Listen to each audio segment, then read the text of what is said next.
One of the last people to see Tupac Shakur alive was on the witness stand today.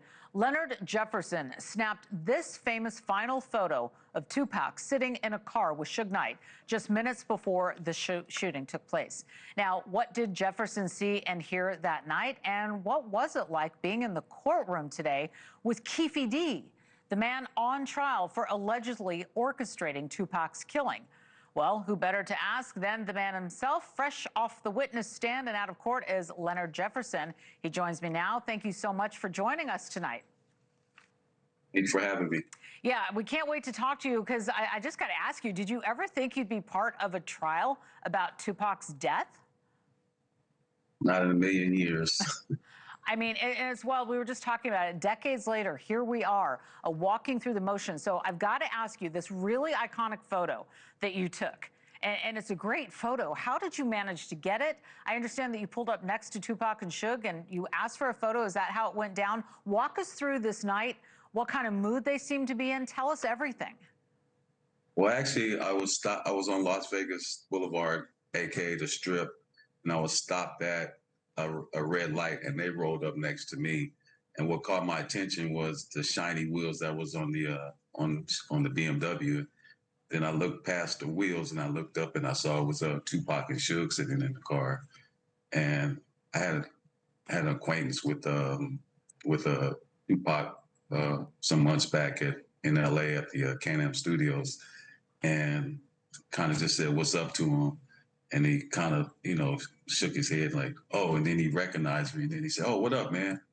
Then I asked him, like, "Hey, where you guys going?" He said, We're going to the club. You should follow us."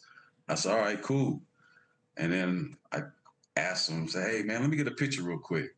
And I had my camera in the console of my truck, and I just grabbed my camera and I just shot, took the picture. And then after I took the picture, the light changed green and they took off. And then I took off. I was behind them, about 3 cars behind them. Well, what happened next? I mean, did you hear the gunshots? Did you see anything? Oh, yeah. I mean, this is crazy. Yeah. So after I took the picture, like I said, the light changed green. We drove maybe a minute or so to the next street, which is Flamingo. We were making a right turn. But as I was making the right turn, I was getting on the phone because I was originally going to pick up a food order from California Pizza Kitchen. Mm-hmm. So I was on the phone canceling my food order because I was following them. Yeah, now you're going to a party with Tupac. Cancel that order. Yes, ma'am.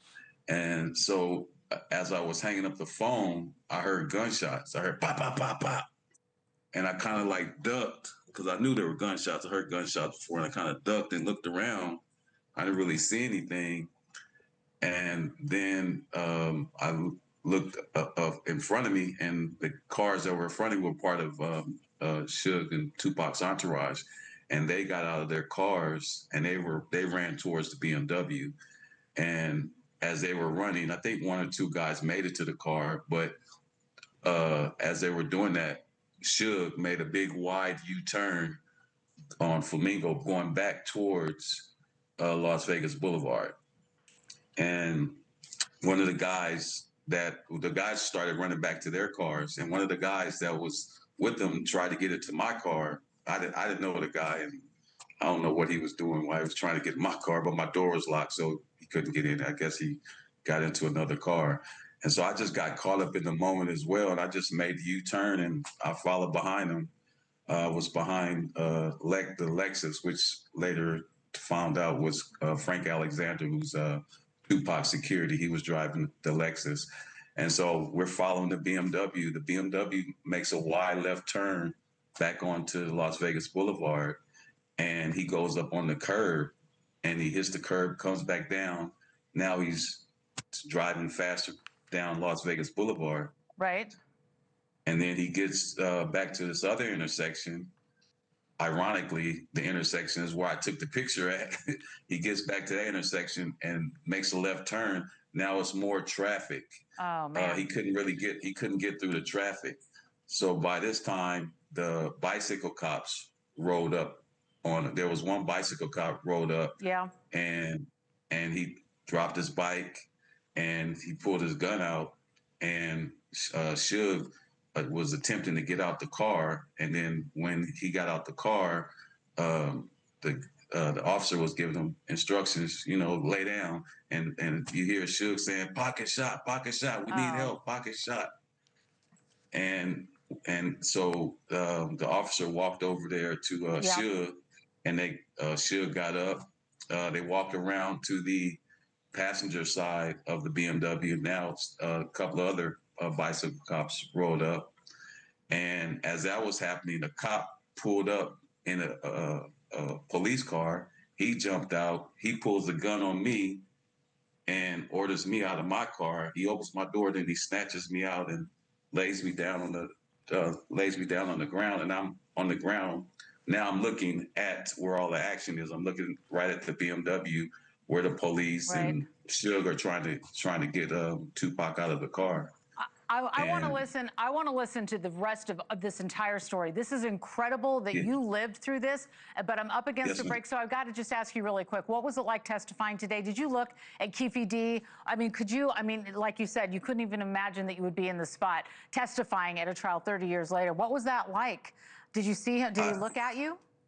Yeah, we made eye contact a couple times. I didn't think anything of it. He didn't make any gestures at me. I didn't make anything to him. We just made eye contact. Wow. That was pretty much it. Has this case just haunted you for all these decades? Not necessarily the case, but more so the picture, if anything. Just people, the conspiracy theorists, and just when I see it, and it kind of brings back memories, of what happened the night that the day that he died, just to hear that, and just to know that I took this picture, and and now the picture is taking a life of its own. It really has, and it's such a great picture, great lighting. Leonard Jefferson, I've got to leave it there. Thank you so much. Leonard, by the way, is producing a short film about the night of Tupac's shooting and his iconic photo. For more information, or if you want to donate, you can search for Leonard Jefferson on GoFundMe.com. Leonard, thank you very much.